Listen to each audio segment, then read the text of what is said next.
बल्दिया मूसलाधार बारिश से है चौकस। मेयर विजयलक्ष्मी ने मॉनसून कंट्रोल रूम का मुआयना करते हुए कहा है कि ग्रेटर हैदराबाद शहर में शदीद बारिश की वजह से लोगों को किसी किस्म की तकलीफ से बचाने के लिए वसी पैमाने पर इक़दाम किए गए हैं। मेयर विजयलक्ष्मी ने जीएचएमसी हेडक्वार्टर में मॉनसून के इमरजेंसी कंट्रोल रूम का दौरा किया और इंतजाम का मुआयना किया। इस मौके पर मेयर ने बताया कि इस कंट्रोल रूम में मुख्तलिफ महकमों के अहदेदार के साथ शहर में जारी शदीद बारिश की वजह से पैदा होने वाली परेशानियों का इजाला किया जाएगा। जीएचएमसी के अलावा बरखी, आबरसानी, सेहत और पुलिस महकमों के अहदेदार हालात पर निगरानी के लिए कंट्रोल रूम में रहेंगे। उन्होंने बताया कि बारिश की वजह से किसी परेशानी से बचने के लिए शहर में 324 खुसूसी टीमें तश्कील दी गई हैं।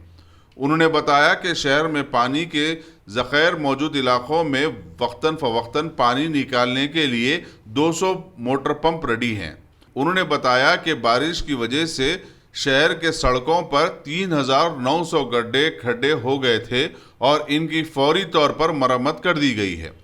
उन्होंने बताया कि आवाम को अगर किसी भी तकलीफ का सामना हो तो जीएचएमसी कंट्रोल रूम नंबर 0402111111 या पुलिस को 100 नंबर पर डायल करके इत्तला दें। उन्होंने कहा कि हर बल्दी हलके में एक शेल्टर कायम किया गया है और बताया कि जीएचएमसी जोनल और डिप्टी कमिश्नर को चौकस रहने की भी हिदायत दी गई है। आइए सुनते हैं मजीद तफसीलात मेयर विजयलक्ष्मी से। మా కాల్ సెంటర్ కి విజిట్ చేయడం జరిగింది. ఎన్ని కాల్స్ వచ్చాయి, అసలు వాళ్ళు ఎట్లా ఆన్సర్ చేస్తున్నారు, ఏ టీమ్స్ ఇక్కడ ఉన్నాయి అన్నది నేను స్పెసిఫిక్ గా మీకు చెప్పదలుచుకున్నాను. ఈ రోజు మాకు వచ్చిన కాల్స్ ఆల్ టుగెదర్ 295 కాల్స్ ఇక్కడికి వచ్చినాయి. అయితే ఇవి వివిధ యాప్స్ ద్వారా వస్తున్నాయి. ఒకటేమో కాల్ సెంటర్స్ ద్వారా మాకు కొన్ని అబౌట్ 192 కాల్స్ వచ్చాయి. అయితే డయల్ 100 త్రూ కూడా పీపుల్ కాల్ చేయొచ్చు. అండ్ మై జిహెచ్ఎంసి యాప్ ఒకటి ఉంది, జిహెచ్ఎంసి వెబ్సైట్ కూడా ఉంది. అండ్ ఆల్సో నేను మీకు ప్రేక్షకులు అంటే మా సిటిజన్స్కి ఇచ్చే నంబర్ కూడా నేను ఈరోజు నేనే ఇస్తున్నాను. ఆ నంబరు అంటే ఎవరికన్నా ఏమైనా ప్రాబ్లం ఉంటే మాన్సూన్ లోపల చెట్లు పడిపోవడం కానివ్వండి, లేకపోతే ఇల్లు కూలడం కానివ్వండి, ఎందుకంటే మా డిఫరెంట్ డిపార్ట్మెంట్స్ వాటర్ లాగింగ్ అయినా సరే మా డిపార్ట్మెంట్స్ రెవెన్యూ డిపార్ట్మెంట్ కానివ్వండి, ఇంజనీరింగ్ డిపార్ట్మెంట్ కానివ్వండి, అందరు ఇక్కడ అవైలబుల్ ఉన్నారు. కాబట్టి మీరు ఈ నంబర్కి చేయొచ్చు. 0402111 మళ్ళీ 111 అండ్ 1 మళ్ళీ రిపీట్ చేస్తున్నాను. 0402111 అండ్ 1 ఈ నంబర్కి ఎవరన్నా ఏ ప్రాబ్లం ఉన్నా సరే కాల్ చేస్తే వాళ్ళు ఇమీడియట్గా ఏ సర్కిల్లో ఉన్నా మీరు ఆర్ ఏ డివిజన్లో ఉన్నా సరే అక్కడ వీళ్ళు మా జిహెచ్ఎంసీ అఫీషియల్స్కి వాళ్ళు కాల్ చేసి చెప్తారు. అండ్ మీ ప్రాబ్లం ఇమీడియట్గా సాల్వ్ అయ్యేటట్టు చూస్తున్నాం మేము. అదే కాకుండా మాకు ఈ అండ్ ఆల్సో జిహెచ్ఎంసీ ప్రొవైడ్ చేస్తుంది. అంటే మాకు డిఫరెంట్ డిపార్ట్మెంట్స్ వర్క్ చేస్తున్నాయి అన్నాను. మేజర్ ఈ రోజు మాకు వచ్చిన కంప్లైంట్స్, ఎక్కువ కంప్లైంట్స్ ఏవైతే వస్తున్నాయో ఈ లాస్ట్ మాన్సూన్స్లో మేము చూస్తున్నట్టయితే వాటర్ లాగింగ్కి చాలా కంప్లైంట్స్ వస్తున్నాయి, మరి పాట్ హోల్స్, మళ్ళీ ట్రీ ఫాలింగ్కి. సో వీటికి మాకు ఎమర్జెన్సీ టీమ్స్ ఉన్నాయి అండ్ ఆల్సో డిఆర్ఎఫ్ టీమ్స్ కూడా ఉన్నాయి. వాళ్ళు కూడా టేక్ కేర్ చేస్తున్నారు. అపార్ట్ ఫ్రమ్ జిహెచ్ఎంసీకి 12 వ్యాన్స్ ఉన్నాయి. ఏదైతే బోర్డ్స్ అవి కూడా మాకు అవైలబిలిటీ ఉంది పెద్ద వ్యాన్స్తో. సో అపార్ట్ ఫ్రమ్ జిహెచ్ఎంసీ మాకు టూరిజం డిపార్ట్మెంట్ కూడా హెల్ప్ చేస్తుంది దీని లోపల. సో వాళ్ళ హెల్ప్ కూడా తీసుకోవచ్చు. మీరు ఎప్పుడైనా సరే ఏ నంబర్ కన్నా డయల్ 100కి చేయొచ్చు. ఇప్పుడు చెప్పినట్టు ఈ 5 యాప్స్ ఏవైతే ఉన్నాయో దాని త్రూ అన్నా కంప్లైంట్ చేసుకోవచ్చు. So any problem any time please call this hot line number. మా వాళ్ళు అవైలబుల్ ఉంటారు, మీకు హెల్ప్ చేస్తారు. అండ్ ఆల్సో అంటే ఇన్ కేస్ ఈ నంబర్ కాకపోయినా నేను మా పర్సనల్ జిహెచ్ఎంసీ మేయర్ నంబర్ కూడా ఇచ్చాను. మళ్ళీ నేను ఇస్తున్నాను 9704444053. నాకు కూడా మీరు కాల్ చేయొచ్చు. We are all there to help you. Thank you. रियासती गवर्नर टी सुंदरराजन ने Indian Red Cross Telangana chapter के वॉलंटियरों पर जोर दिया कि वो हालिया बारिश के पेश नज़र चौकस रहें और मुसीबत के वक्त बारिश और सैलाब के मुतासरीन की मदद करें। पुडुचेरी के राजभवन से इंडियन रेड क्रॉस सोसाइटी के जिले सुदूर से वीडियो कॉन्फ्रेंसिंग के जरिए बातचीत करते हुए गवर्नर ने रियासत के कई अजला में मुसलसल बारिश से फसलों को होने वाले नुकसान पर अफसोस का इजहार किया। उन्होंने मुतासरीन में अद्वियात, ग़िज़ा और मलबूसा तकसीम करने की जरूरत पर भी जोर दिया। गवर्नर के सेक्रेटरी सुरेंद्र मोहन ने रियासत के मुख्तलिफ अजला में बारिश की तफसीलात से वाकिफ करवाया। टाटा बोइंग एरोस्पेस लिमिटेड ने अपना 7वां Apache combat helicopter Boeing company को डिलीवर कर दिया है। वजीर इंफॉर्मेशन टेक्नोलॉजी के.टी. रामाराव और टाटा कंपनी के अहदेदार भी इस मौके पर मौजूद थे। के.टी. रामाराव ने कहा कि तेलंगाना रियासत के लिए यह फ़ख्र की बात है कि उसने एरोस्पेस और दफाई निज़ाम को बेहतर बनाने में अपना अहम रोल अदा कर रहा है। AH-64 अपाची हेलीकॉप्टर 3 साल की मुख्तसर मुद्दत में तैयार किया गया है। टाटा बोइंग एरोस्पेस ने अमेरिका की बोइंग कंपनी के साथ 2015 में इसकी तैयारी का एक मायदा किया था। Both Tata Advanced Systems Limited, TABL, and of course Boeing India. My compliments to all of you on reaching this amazing milestone of 100th Apache fuselage from Telangana, from Hyderabad, from India. So I think a good round of applause to the entire team on that. Like Sukarn pointed out, I was there in all 3 occasions. When the late Mr. Parikar broke ground, I was there. When Mrs. Sitaraman was here to inaugurate along with the Chairman Emeritus of Tata Group, Sri Ratan Tata ji, I was there too. And today I'm also happy to be there when the 100th fuselage is being shipped out of Hyderabad. So privileged to be a part of this brilliant story, because I remember when this conversation from my perspective started back in 2014-15, my first visit to the United States as a minister, I had the opportunity to meet some of the top management from Boeing side in Washington DC. Thereafter, I think parallelly Tatas were of course talking to Boeing, and even the government engagement started around the same time. What happened subsequently was we had a large team of senior executives fly down from the United States to Hyderabad to Telangana, and then subsequently both Tata Advanced Systems Limited, Boeing, again the entire team came scouting, scoping, and then they said they also needed their suppliers nod. So the large suppliers meet was held right here in the city of Hyderabad with almost 100 plus suppliers of Boeing. I remember also attending that event. So all in all, today a very comprehensive ecosystem, thanks largely to Tata Advanced Systems Limited and their partnerships that they have forged with Boeing, with Lockheed, with GE and others.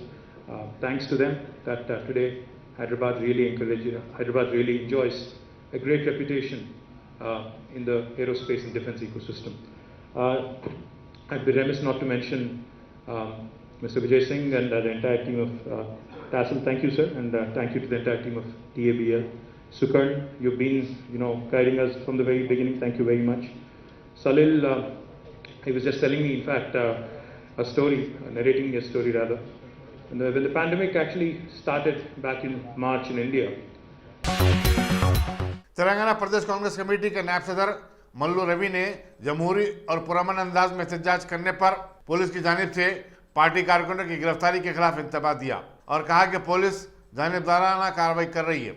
NSUI के सदर वेंकट ने police पर इल्जाम आयद किया कि उसने Indira park पर जुमेरात को बर्बरियत का मुजाहरा किया, जिसकी वजह से उनके सीने पर तक गहरे जख्म आए हैं। कांग्रेस के कौमी तर्जुमान डी शरवण ने कहा कि मरकजी और रियासती हुकूमतें कोविड-19 के अमवात को छुपा रही हैं। एक प्रेस कॉन्फ्रेंस से खिताब करते हुए शरवण ने कहा कि मरकज ने पार्लियामेंट में अपने बयान में अमवात की कुल तादाद वाज़ेह तौर पर नहीं बताई। इस तरह रियासती हुकूमत भी कोरोना वायरस की पहली और दूसरी लहर में मरने वालों की तादाद सिर्फ 3,710 बता रही है, जबकि महाराष्ट्र, कर्नाटक, आंध्र प्रदेश, छत्तीसगढ़, केरला, उड़ीसा, पंजाब, जम्मू कश्मीर और दिल्ली में हजारों अफराद फौत हुए हैं और ये सबको मालूम ही है। शरावन ने बताया कि जिस्म की हदूद में कोरोना वायरस के सबसे ज्यादा केसेस रिपोर्ट हुए और अमवात भी यहीं सबसे ज्यादा हुई हैं।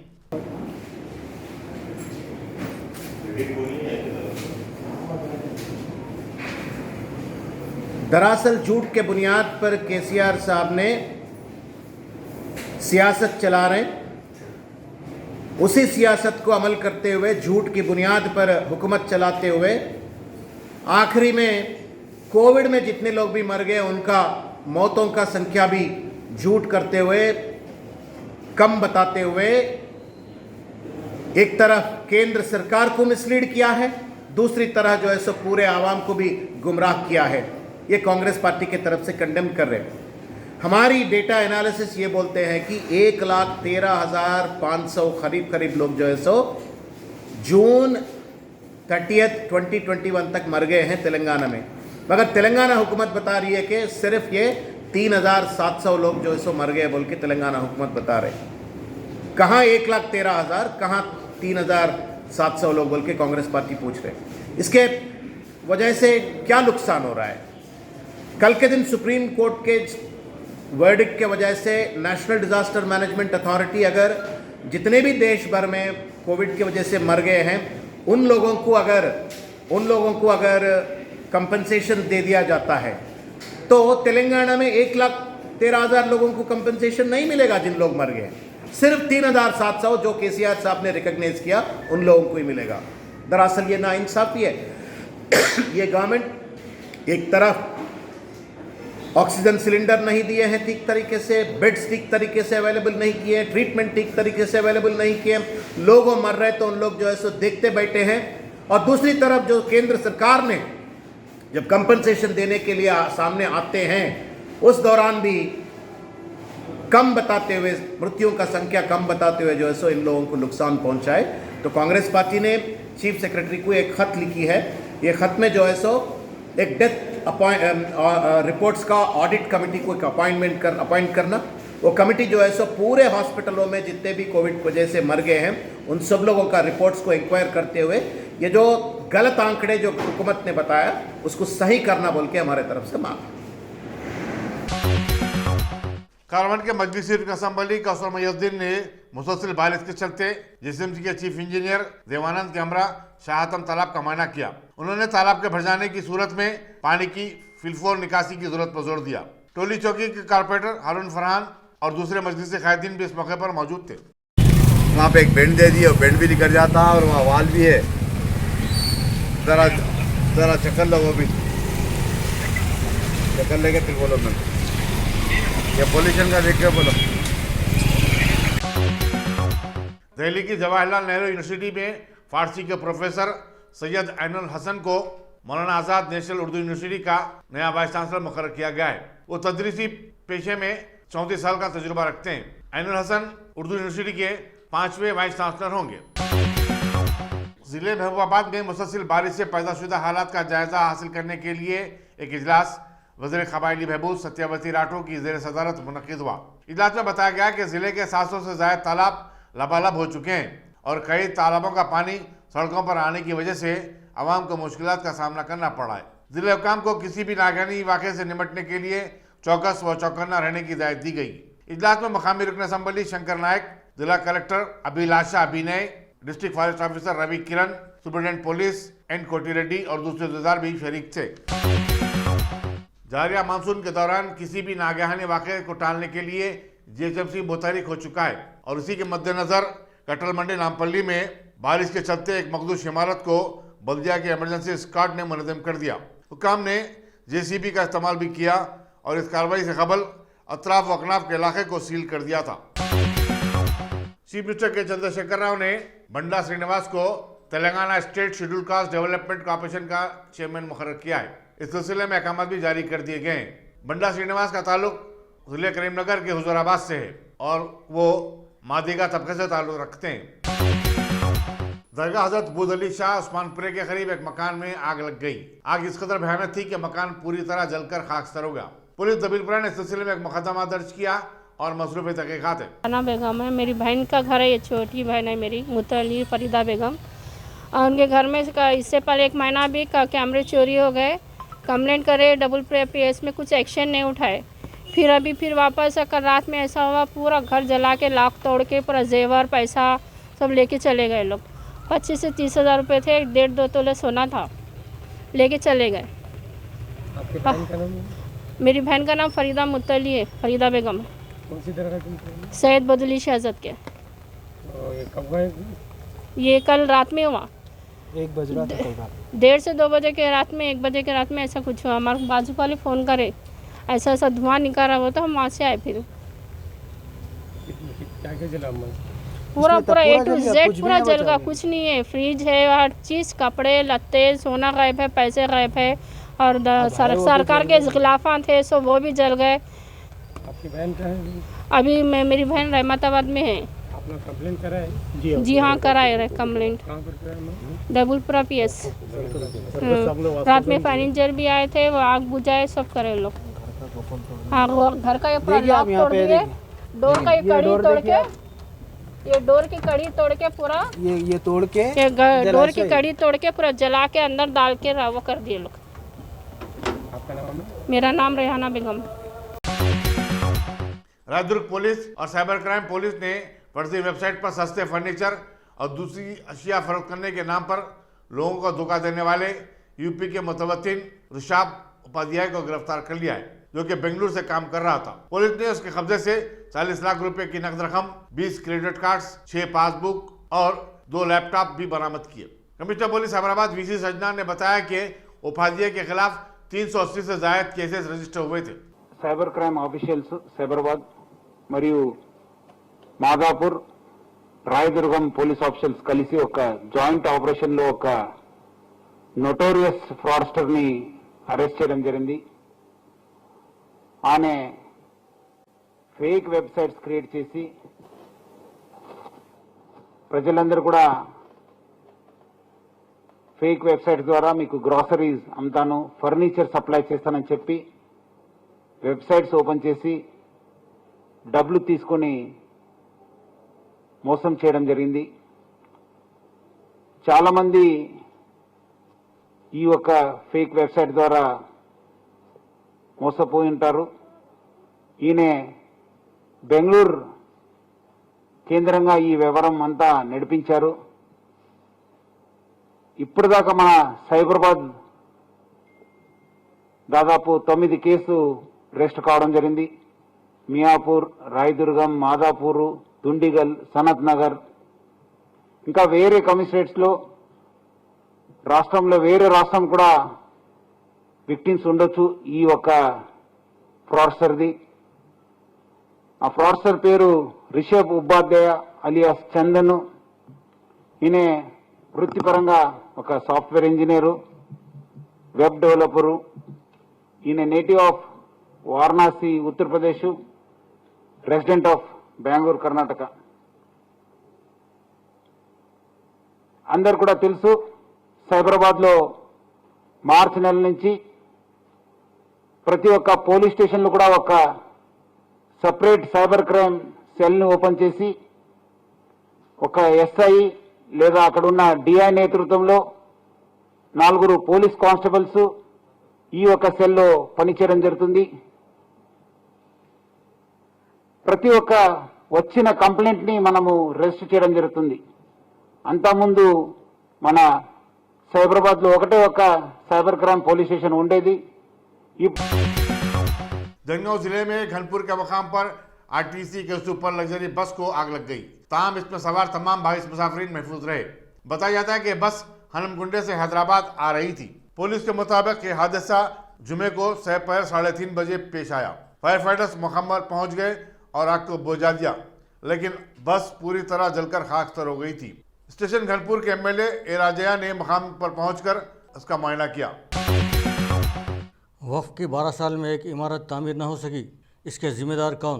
तामीर के नाम पर माकूल रकम भी खर्च की गई, लेकिन तामीरात अब तक भी नामुकम्मिल। हज हाउस से मुतसिल गार्डन व्यू वक्फ माल की तामीर के लिए वक्फ बोर्ड में करारदाद मंजूर की गई थी कि एक टेंडर जारी किया जाए, लेकिन करारदाद पर अमल न हुआ, बल्कि बगैर टेंडर ही के इमारत की तामीर शुरू कर दी गई। लेकिन अब इस इमारत में 12 फीट तक पानी जमा हो चुका है, जिससे यह साबित होता है कि तामीर गैर मनसूबाबंद और नाक़िस है।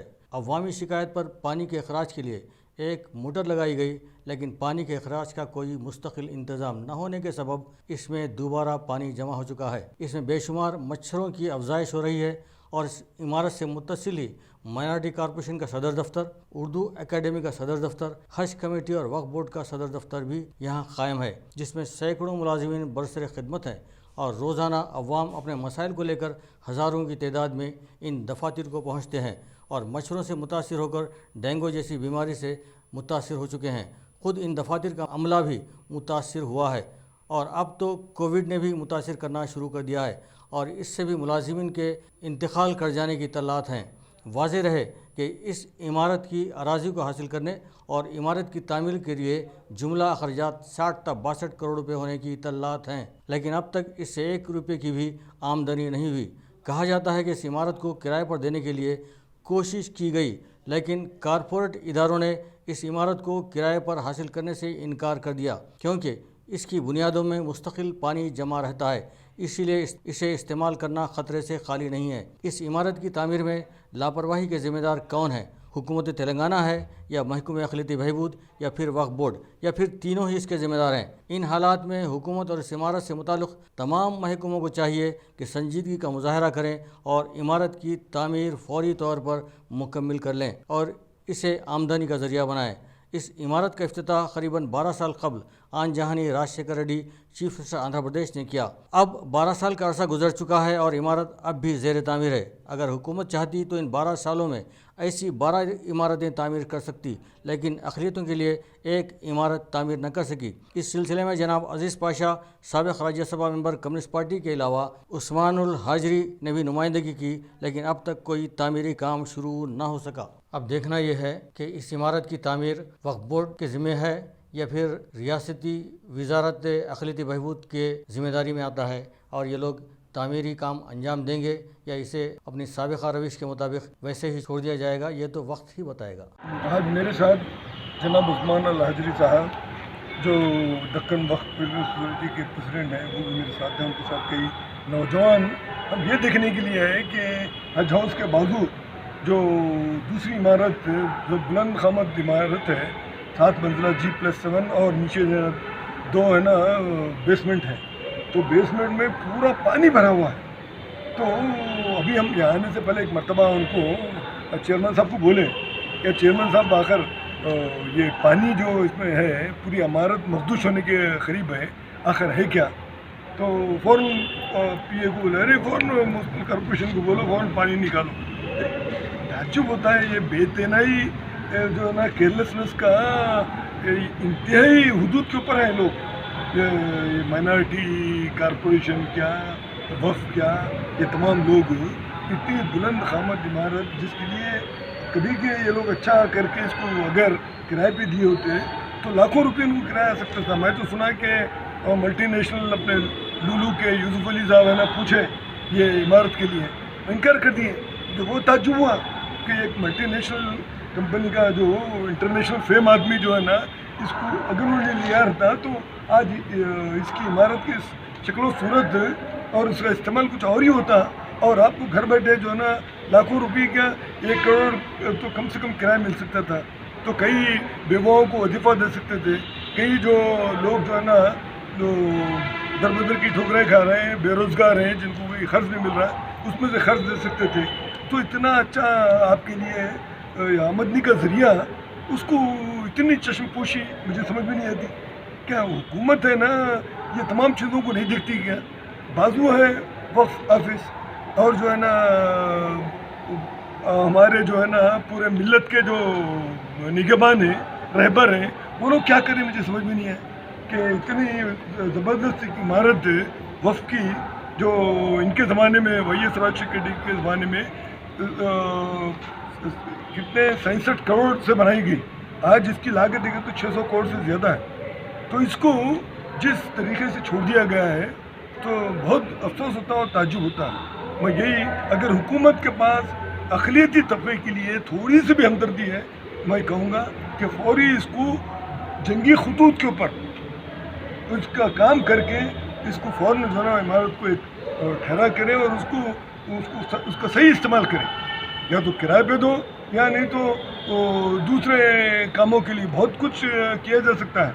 अगर हुकूमत का कोई प्लान है माइनॉरिटीज़ के बारे में, तो बस यही मैं और हमारे चंदनगुट्टा पुलिस स्टेशन की नई 5 मंजिला इमारत को मुंतकली के खिलाफ मकामी अवाम ने सख्त एहतजाज करते हुए पुलिस स्टेशन की मौजूदा इमारत के सामने धरना दिया। तेलुगु देशम के लीडर रमना जयराजू सैयद शाकिर के अलावा अमन कमेटी के अरकान अनुराधा, राजू मुदिराज, तुलसी, कमलाबाई, बीजेपी लीडर प्रभाकर, रामकृष्णा, नागाराजू और मकामी मंदिर कमेटी के साबिक सदर राजू ने धरना में हिस्सा लिया। उनका कहना है कि मौजूदा इमारत महल व वक़ूफ़ के एतबार से मौजू है और आवाम को काफ़ी सहूलत हासिल है। इसे दूर दराज के इलाके में मुंतकिल करना कोई अच्छा फैसला नहीं है। नमस्कार। गवर्नमेंट से गुजारिश है यहाँ चंद्रांगुट्टा पुलिस स्टेशन यहाँ से हटाना नहीं, क्योंकि बोले तो हम 40 साल से यहाँ गुजार रहे हैं, हमको यहाँ के प्रॉब्लम्स मालूम है। चंद्रांगुट्टा बहुत बड़ा एरिया है, चंद्रांगुट्टा को पुलिस स्टेशन को कंटिन्यू करना बोल के गवर्नमेंट से गुजारिश है। गुज़िस्ता चंद दिनों से जारी भारी बारिश की वजह से शहर के 2 ज़खारियाब उस्मान सागर और हिमायत सागर लबालब हो चुके हैं। Principal secretary municipal administration Arvind Kumar और managing director Hyderabad metropolitan water and sewerage board Dana Kishore ने जुमे की सहपहर इन दोनों ज़खारियाब का मायना किया। उन्होंने हुक्काम को हिदायत दी कि वो पानी के सतयाब के खतरे के निशान को छुजाने की सूरत में मरहलेवार अंदाज में उसके दरवाजे खोलें और पानी को मूसा नदी में छोड़ने से कबल उसके अतराफ रहने वालों को बाखबर करें। शुमाल मशरक़ी मुंबई के मज़ाफ़ाती इलाके गोविंडी के शिवाजी नगर में एक इमारत मुनज़्ज़म होने के नतीजे में 4 अफराद हलाक और दीगर 10 अफराद जख्मी हो गए। बल्दी अहदेदारों के मुताबिक यह हादसा सुबह 5 बजे के करीब पेश आया। उस वक्त इस सिंगल स्टोरी इमारत में रहने वाले महबूब ख्वाब थे। मरने वालों की शिनाख्त 80 साला मुख्तार शेख के अलावा 3 खवातीन, 45 साला शमशाद शेख, 35 साला नेहाश परवेज शेख और 22 साला फरीद शेख की हैसियत से की गई है। कांग्रेस के साबिक सदर और रुकने पार्लियामेंट राहुल गांधी ने पेगासस के जरिए अपोजिशन कायदीन और सहाफ़ियों की जासूसी करवाने के मामले की सुप्रीम कोर्ट की निगरानी में तहक़ीक़ात का मुतालबा किया। विजय चौक पर रिपोर्टर से बातचीत करते हुए उन्होंने वज़ीर दाखिला अमित शाह से इस्तीफे की मांग भी की। राहुल गांधी ने कहा कि मरकजी हुकूमत जासूसी के इस मामले से अपनी लाइल्मी का इजहार करते हुए अपना दामन नहीं बचा सकती। पेगासस का मामला हुकूमत के लिए परेशान कुन बनता जा रहा है। पार्लियामेंट के मानसून सेशन के चौथे दिन भी जुमे को दोनों ऐवानों में हंगामा हुआ, जिसके चलते लोकसभा के इजलास को पीठ तक के लिए मुलतवी कर देना पड़ा। दूसरी तरफ राज्यसभा में तृणमूल कांग्रेस के रुकन संतोष सेन को पार्लियामेंट के इख्तिताम तक मुअत्तल कर दिया गया है। उन्होंने चारशंबे को वज़ीर इंफॉर्मेशन टेक्नोलॉजी अश्वनी विष्णु के हाथ से उनका पढ़ा जाने वाला बयान छीनकर उसे फाड़ दिया था और फिर ऐवान में उछाल दिया था। राज्यसभा के सदनशीन वेंकैया नायडू ने इस वाक़े का सख्त नोट लिया और कहा कि यह ऐवान की तौहीन है। डिप्टी चेयरमैन हरिवंश ने तृणमूल कांग्रेस के रुकन को ऐवान से चले जाने की ख्वाहिश की। मुल्क में जुमे को एक ही दिन में कोरोना वायरस के 35,342 केसेस सामने आने के बाद कोविड-19 के मुतासरीन की तादाद 3,12,93,000 हो चुकी है। मरकजी वजारत सेहत ने बताया कि 24 घंटों की मुद्दत में 483 नई अमवात भी हुई हैं। इसी दौरान 16 जनवरी से मुल्क भर में कोविड-19 वैक्सीन की शुरू करदा मुहिम से अब तक 42 करोड़ अफराद टीके ले चुके हैं। कल एक ही दिन में 48 लाख अफराद को टीके दिए गए। अमन माहिदे के लिए अफ़गान सदर का ओहदा छोड़ना ज़रूरी है और तालिबान भी अपने हथियार डाल देंगे। तालिबान ने कहा कि हम इक़्तिदार की इजारादारी पर यकीन नहीं रखते। तालिबान ने अपने एक अहम बयान में ये वाज़ेह किया कि वो इक़्तिदार पर इजारादारी नहीं रखना चाहते, लेकिन वो इस बात पर इसरार करते हैं कि जब तक काबुल में नई हुकूमत कायम न हो और सदर अशरफ गनी का ओहदा ख़त्म न हो, तब तक वो अफ़गानिस्तान में अमन कायम नहीं हो सकता। इस अमरीकी खबर रसां इदारे AP को दिए गए एक इंटरव्यू में तालिबान के तर्जुमान सुहेल शाहीन, जो कि मुज़ाकरात करने वाले गुरूह के रुकन भी हैं, इन्होंने कहा तालिबान के मौक़िफ़ की निशानदेही मुल्क में आगे क्या हो सकता है। सुहेल शाहीन ने कहा कि जब अशरफ गनी की हुकूमत ख़त्म होगी और दोनों फ़रीक़ैन की जानिब से काबिल क़बूल मुज़ाकरात के बाद नई हुकूमत काबुल में कायम हो जाए तो वो अपने हथियार डाल देंगे। तालिबान का कहना है कि अशरफ गनी हुकूमत मुफाहमत नहीं चाहती, मगर चाहती है कि हम हथियार डाल दें। सुहेल शाहीन ने कहा कि मैं ये वाज़ेह कर देना चाहता हूँ कि हम इक़्तिदार की इजारादारी पर यकीन नहीं रखते, क्योंकि माजी में अफ़गानिस्तान में इक़्तिदार पर इजारादारी कायम करने वाली हुकूमतें कामयाब नहीं हुई हैं, लिहाजा हम इस फार्मूले को अपनाना नहीं चाहते। According to the agreement that we have signed, that all foreign forces should have been withdrawn from Afghanistan by May 1st, but they didn't withdraw, and President Biden said that he would withdraw his forces in other foreign forces would withdraw from Afghanistan by September 11. But still, we have not attacked them. And about the upsurge of violence, this is not from our side. Yes, there are hundreds, about 150 districts of Afghanistan have fallen to us, but all the forces there, they have come over to our side voluntarily. We have not captured all those districts by fighting and by military force. So it is not possible to take 150 districts in just 6 weeks by fighting.